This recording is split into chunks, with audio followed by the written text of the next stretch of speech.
On the morning of March 15th, 1890, a messenger arrives at the Berlin residence of Otto von Bismarck with a summons that the Chancellor has been expecting and dreading for months. The Kaiser wishes to see him. Not at the Chancellery, where state business is conducted on Bismarck's terms, in rooms he has dominated for 28 years. At the Foreign Office, in half an hour. The message is brief, formal, stripped of the courtesies that once characterized communications between emperor and minister.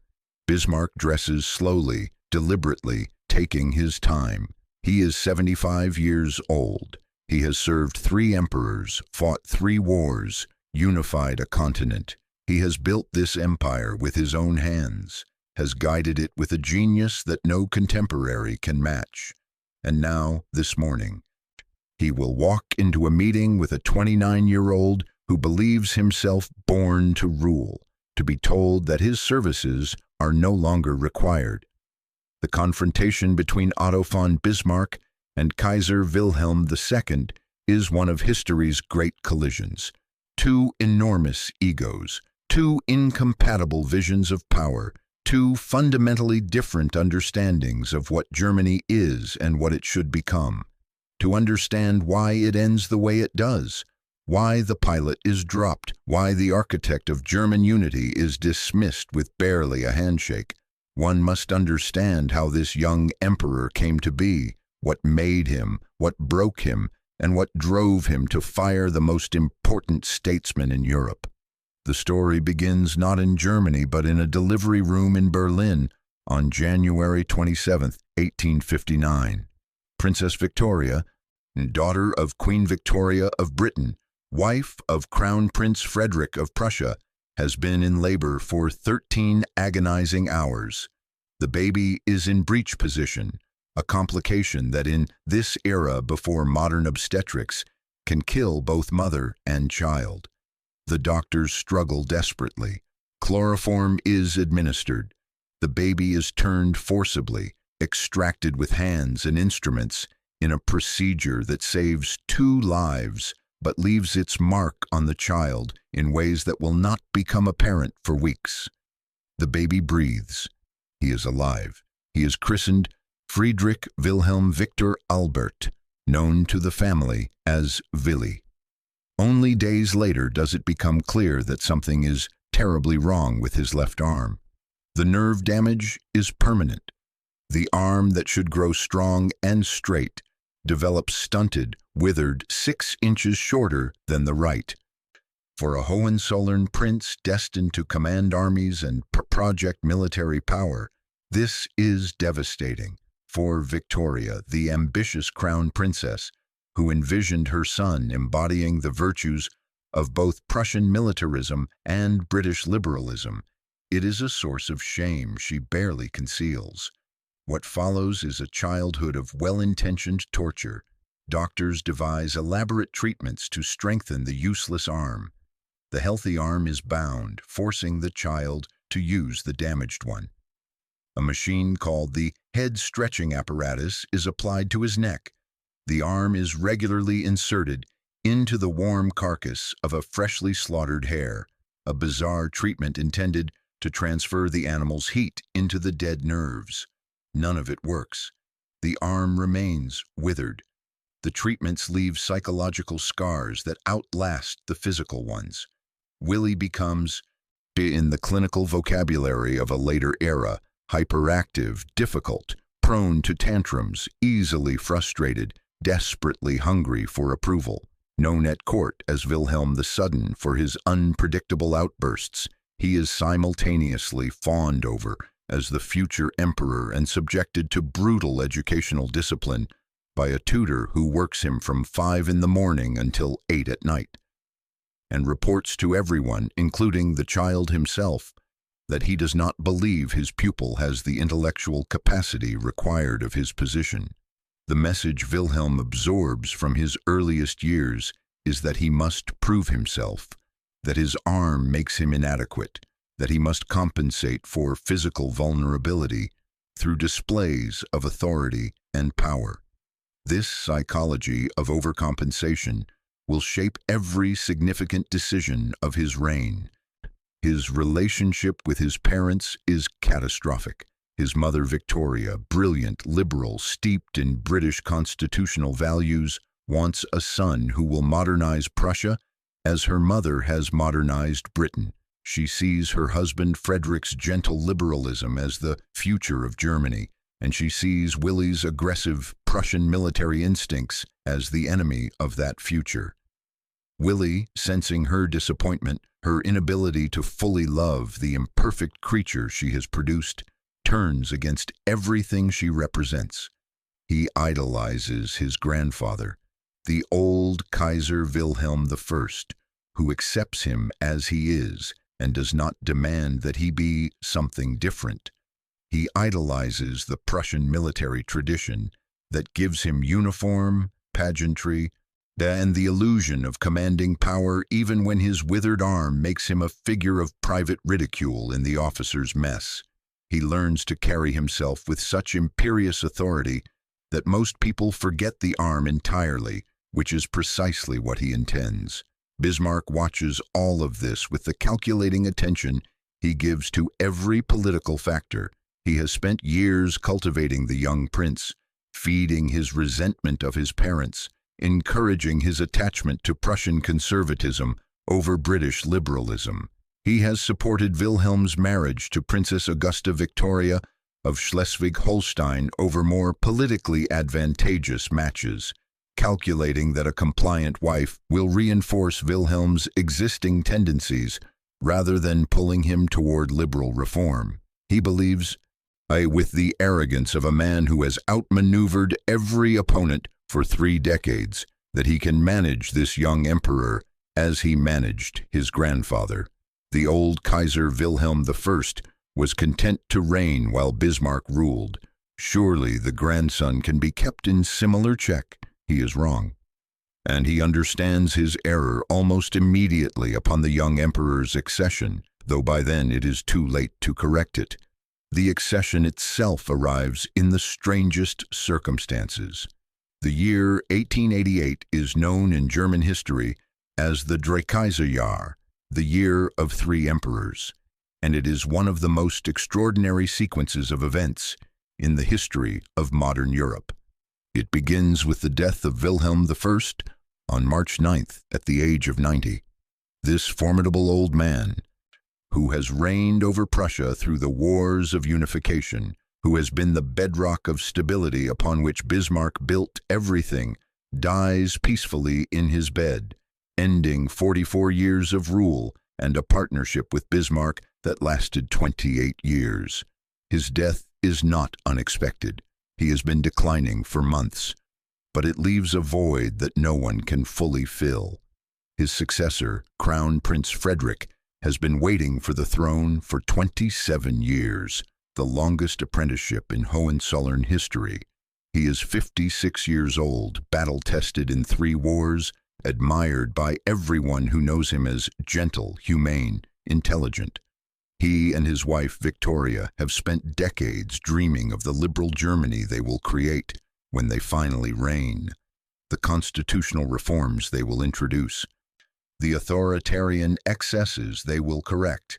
They have imagined themselves as Germany's answer to Queen Victoria and Prince Albert, bringing enlightenment and progress to a country still dominated by Juncker conservatism and Bismarckian manipulation. These are not idle fantasies. Frederick has specific plans, written documents outlining constitutional changes, a list of ministers he intends to appoint, a vision of Germany fundamentally different from the one Bismarck built. But Frederick is already dying when he ascends the throne. The cancer in his larynx, misdiagnosed for a year by a British specialist brought in at Victoria's insistence over the objections of German doctors who correctly identified the tumor, has progressed beyond treatment. He cannot speak. So he communicates with his ministers by writing on scraps of paper with an increasingly trembling hand. The vigorous crown prince who led Prussian armies to victory at Königgrätz and Sedan is reduced to a man who cannot walk unaided, cannot eat solid food, cannot give voice to the thoughts that still organize themselves with painful clarity in his mind. He manages a handful of official acts. He dismisses a corrupt minister. He attends his son, Henry's wedding. He receives Queen Victoria, who travels to Germany to see her beloved son-in-law, and he watches, helpless, as his reign slips away before he can accomplish anything of what he intended. Friedrich III dies on June 15, 1888, 99 days after ascending the throne. In the Berlin press, his final entry in his diary circulates as a kind of epitaph. "What is happening to me? I must get well again. I have so much to do." It is among the saddest sentences ever written by a reigning monarch, a man fully conscious of his own unfulfilled potential, watching history escape his grasp. Gladstone, the British Prime Minister, calls him the Barbarossa of German liberalism, meaning both the magnificence of the potential and its frustration. The Germany he might have created, more liberal, more constitutional, more in tune with the democratic trends reshaping Europe, dies with him in the room at Potsdam Palace, where the June sunlight falls on a man who can no longer speak. His son inherits the German Empire at the age of 29. And he moves immediately to make clear that he intends to rule differently from either of his predecessors. Where Wilhelm I was content to let Bismarck manage the state, the new Kaiser Wilhelm II wants to be his own master. He wants to rule as well as reign. He wants personal control over foreign policy, military appointments, domestic legislation. He wants, as one contemporary wit puts it, to be the bridegroom at every wedding, the corpse at every funeral. His personality demands center stage at all times, in all situations. Bismarck recognizes the problem within weeks. The new emperor receives visitors without informing the chancellor. He makes statements on policy matters without consulting his minister. He interferes in the appointments of military officers, insisting on men loyal to himself rather than to the system.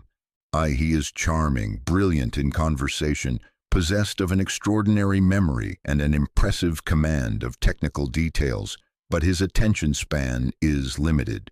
He pursues enthusiasms intensely for days, then abandons them for the next obsession. His judgment, untempered by experience or discipline, swings between the bold and the reckless. He is not stupid, but he is dangerous in ways that stupidity cannot fully account for. The personality clash alone might have been managed. Bismarck had dealt with difficult personalities before, but the clash of personalities is accompanied by real disagreements about policy, and it is on these policy disagreements that the relationship finally breaks. In the summer of 1889, massive strikes sweep through the Ruhr coalfields. Tens of thousands of miners walk out, demanding better wages, shorter hours, the right to organize. The strikes threaten to spread throughout Westphalia and beyond. Bismarck's instinct is confrontation. He wants to provoke the workers into violence that will justify military suppression, to use the crisis as an excuse to revise the Constitution in an authoritarian direction, to create the conditions for a final, decisive showdown with the socialist movement that he has been fighting for more than a decade. He is 74 years old. He has been fighting these battles for 30 years. He is tired of half measures and wants to end the socialist question permanently. Wilhelm wants something completely different. He wants to be the workers' emperor. He wants to be loved by the laboring classes, to be seen as a monarch who cares about the poor, to win workers' loyalty not through repression but through concession. Without consulting Bismarck, he receives a delegation of striking miners at the Berlin Palace. He promises to look into their grievances. He publicly sides with the workers against their employers in terms that horrify the conservatives who were supposed to be the foundation of Hohenzollern power. He issues a royal decree promising social reforms, better working conditions, restrictions on the use of child labor, a limit on the working hours of women. The decree is published without Bismarck's knowledge or approval. For Bismarck, this is intolerable. The Chancellor does not object to the substance of the reforms, which are similar to his own social insurance programs. What he objects to is the process. The Emperor is governing without him.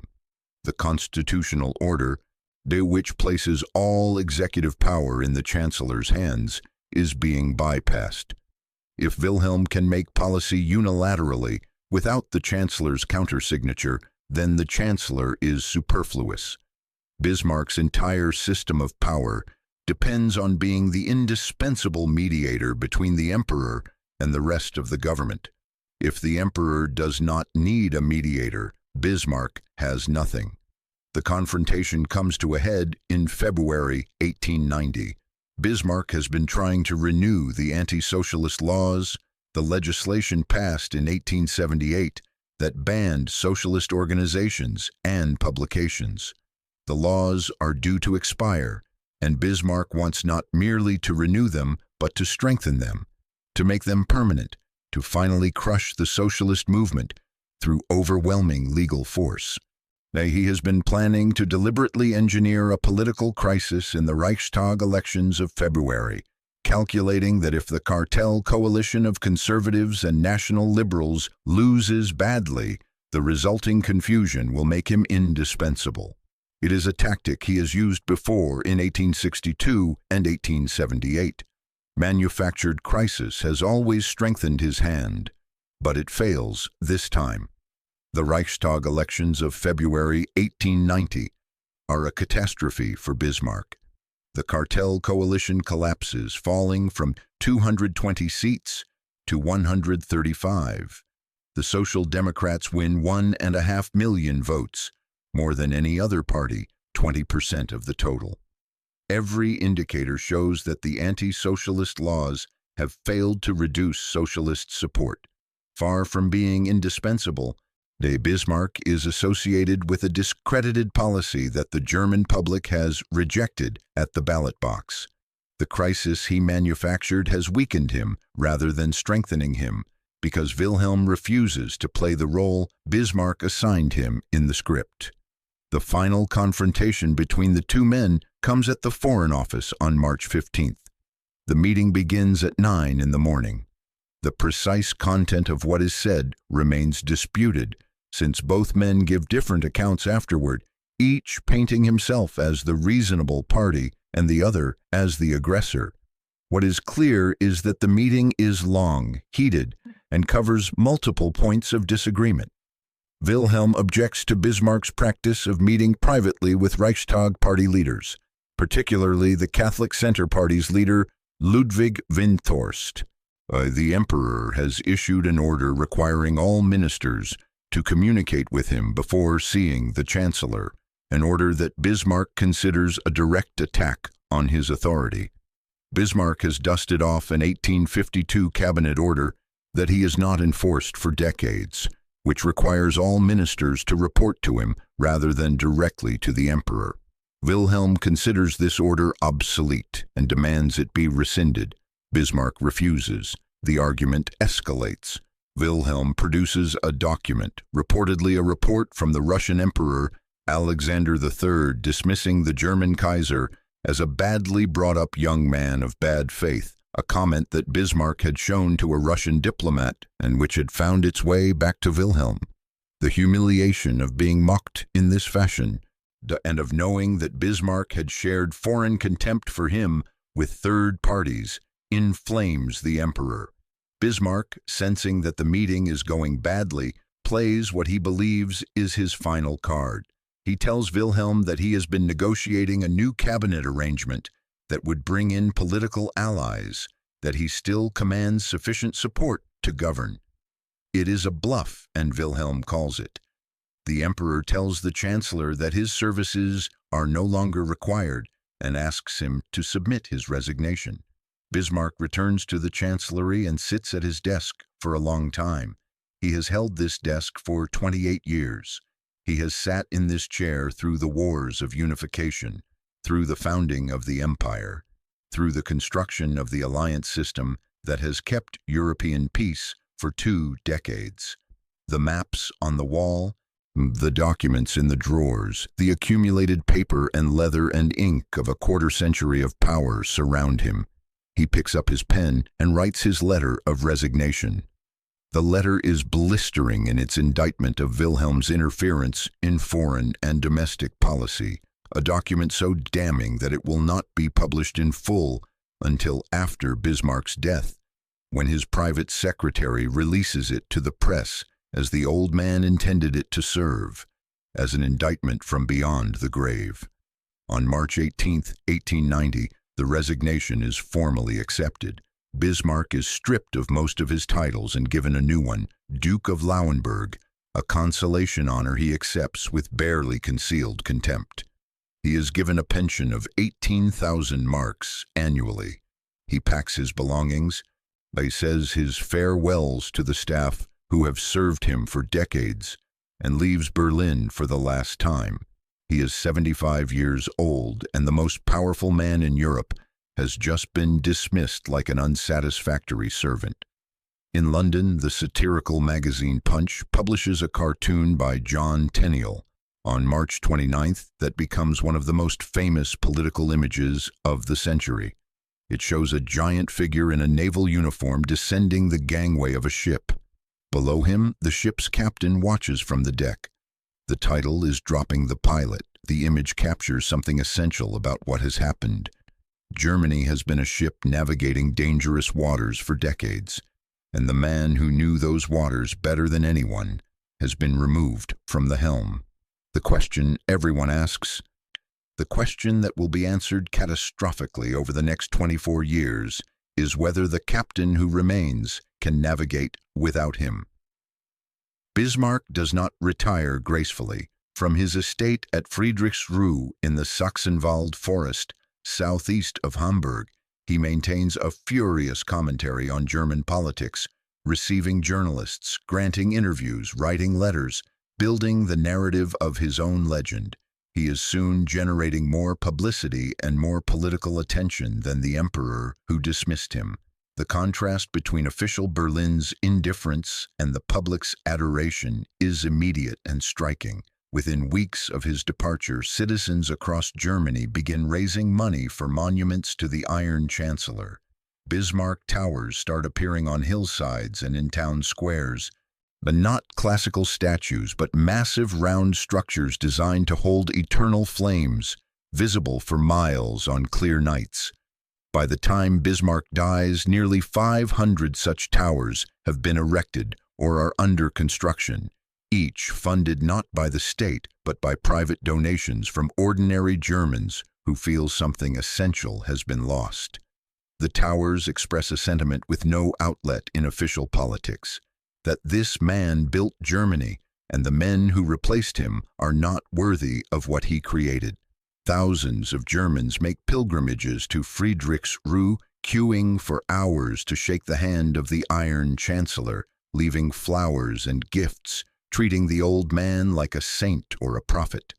Bismarck receives them on his estate grounds, sometimes walking with a cane through the gardens, sometimes sitting in his wheelchair with his enormous black mastiffs at his feet. He is gracious with these visitors in a way he never was with his ministerial colleagues, patient where he was once imperious, willing to talk at length about the old days, the battles, the treaties, the decisions that shaped Europe. He understands that these pilgrimages serve his political purposes, that every handshake and every photograph is a rebuke to the emperor in Berlin, who thought he could be forgotten. When Bismarck travels to health spas or attends public events, crowds gather to cheer him. When he passes through cities, people line the streets. The contrast with Wilhelm's reception in those same cities is sometimes humiliating for the emperor. The feud between Friedrichsruh and Berlin reaches its climax in the summer of 1892. On the occasion of the wedding of Bismarck's son Herbert in Vienna, Wilhelm instructs the Austrian Emperor Franz Joseph to deny Bismarck an audience. It is a gesture designed to humiliate, to remind the old man that he is powerless, that his relationships with foreign courts no longer carry weight without the chancellorship behind them. Bismarck's response is to give a series of public interviews on his return journey so savage in their criticism of the current government's policies that they amount to an opposition manifesto. He reveals details of his foreign policy system that embarrass Wilhelm. He predicts with uncomfortable accuracy that the abandonment of his careful alliance system will leave Germany isolated. The most devastating revelation comes after Bismarck is gone. In 1896, he reveals to the Hamburg newspaper that the secret reinsurance treaty with Russia, which he had maintained as the cornerstone of his diplomatic system, was allowed to lapse when he left office. Wilhelm's government had decided not to renew it, judging it incompatible with the Austrian alliance. To Bismarck, this is the greatest blunder of the new regime, the decision that will drive Russia into France's arms and eventually encircle Germany with enemies. Wilhelm is so furious that he threatens to have Bismarck imprisoned for revealing state secrets. The threat is never carried out, but it reveals the depth of the enmity between the two men. As the 1890s progress, Bismarck's interventions grow less frequent. His wife Johanna dies in November 1894 after 47 years of marriage. And something essential goes out of him with her. He confides to his doctor that he had hoped to be allowed to follow her soon, that old age holds only bitterness and loneliness. He writes in his diary over and over that he is bored. He attempts his memoirs but loses interest. He sits in his wheelchair at Friedrichsruhe and watches the Germany he built drift, as he predicted it would, toward the confrontations he spent his life preventing. In December 1897, Wilhelm pays a visit to Friedrichsruhe. The meeting is awkward, forced, the politeness of two men who despise each other, performing reconciliation for political purposes. A photograph taken that day shows Bismarck in his wheelchair, massive even in infirmity, his face set in the expression of cold assessment that characterized him through decades of political combat. Beside him stands the emperor, resplendent in uniform, decorations gleaming, the arm carefully positioned as always to minimize the appearance of weakness.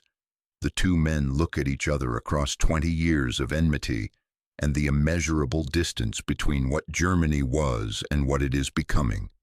Bismarck dies on July 30th, 1898, in his bed at Friedrichsruhe. He is 83 years old. In his final days, delirious with fever, he mumbles and sings quietly to himself, the words not quite audible to the family gathered around him. His sons Herbert and Wilhelm are present, and his daughter Marie. He had insisted that he be buried not in Berlin, not in the cathedral with the Hohenzollerns who owe him everything, but at Friedrichsruhe on his own land, in a mausoleum he will share only with Johanna. The gravestone will be inscribed with the words he requested, Ein treuer deutscher Diener Kaiser Wilhelms I, a faithful German servant of Kaiser Wilhelm I. The deliberate slight to Wilhelm II, the insistence on specifying which Kaiser he served, is the last act of an unforgiving man settling accounts from beyond the grave. The reaction to his death reveals how completely Germany has already divided into before and after. Official Berlin mourns correctly with appropriate ceremony and regulation expressions of respect. But across the country, the grief is raw and personal, in a way that surprises everyone who expected the old man to have been forgotten. Bismarck towers had been rising across Germany for years, as donations from ordinary citizens funded monuments in nearly 500 locations. Most of them not classical statues, but massive round structures meant to hold eternal flames, towers of light visible for miles. Now the towers are lit. The pilgrimages to Friedrichsruhe multiply. A cult forms almost immediately around the dead chancellor, the Bismarck cult that will persist for decades and eventually be exploited by politicians who have nothing of his genius but want the authority of his name. Historians will argue for generations about what the dismissal of Bismarck meant for Germany and for Europe. The optimistic view holds that Bismarck's removal was inevitable, that his system was too dependent on his personal genius to survive him regardless of when the transition came, that the fundamental tensions in the German Empire would have produced catastrophe in any case. The pessimistic view holds that the specific mistakes made after 1890, the failure to renew the Russian treaty, the naval buildup that alarmed Britain, the abandonment of the careful balance that kept Europe from general war, were not inevitable but chosen, and that they might have been avoided if different hands had held the helm. What cannot be disputed is that the men who replaced Bismarck were not equipped for the world they inherited. Leo von Caprivi, his immediate successor, was a decent administrator with no diplomatic instincts. Chlodwig von Hohenlohe was elderly and passive. Bernhard von Bülow was clever but servile, a brilliant speaker who told the Kaiser what he wanted to hear rather than what he needed to know. None of them had Bismarck's combination of strategic vision, tactical flexibility, and iron will. None of them understood the European system as Bismarck understood it, as a delicate mechanism requiring constant attention and adjustment, a system that could maintain peace but could not be left unattended. Wilhelm II, freed from the one man capable of restraining him, embarks on the new course that will define his reign. He builds a navy to challenge Britain, fulfilling his childhood fascination with British naval power and his adult resentment of British condescension. He makes speeches that alarm every neighboring power. He allows the alliance with Russia to atrophy, watches France and Russia draw together, and responds by drawing Germany and Austria-Hungary closer together in a rigid defensive posture that transforms every Balkan crisis into a potential European war. He does not intend to start a world war. Nobody intends to start a world war, but the mechanisms that Bismarck built to prevent one have been dismantled, and the mechanisms that will start one are being assembled. On the morning of March 15, 1890, when Bismarck climbs into his carriage for the short ride to the Foreign Office, the fate of Europe is not yet decided. Much can still go wrong, and much can still go right. But when he emerges from that meeting and begins to draft his letter of resignation, something shifts in the direction of history. The man who understood that great powers must be kept in balance, that wars must be limited and concluded quickly, that diplomacy requires constant attention and flexibility, is leaving the stage. That the man who replaces him in terms of effective power is a 29-year-old with a withered arm and a boundless need to prove himself, steering the most powerful nation in Europe by instinct and emotion and the advice of men who dare not tell him the truth. The pilot has been dropped. The ship will sail on for 24 more years, drifting toward the rocks that Bismarck spent his career navigating around. And when it finally strikes in the summer of 1914, it will take half the world down with it.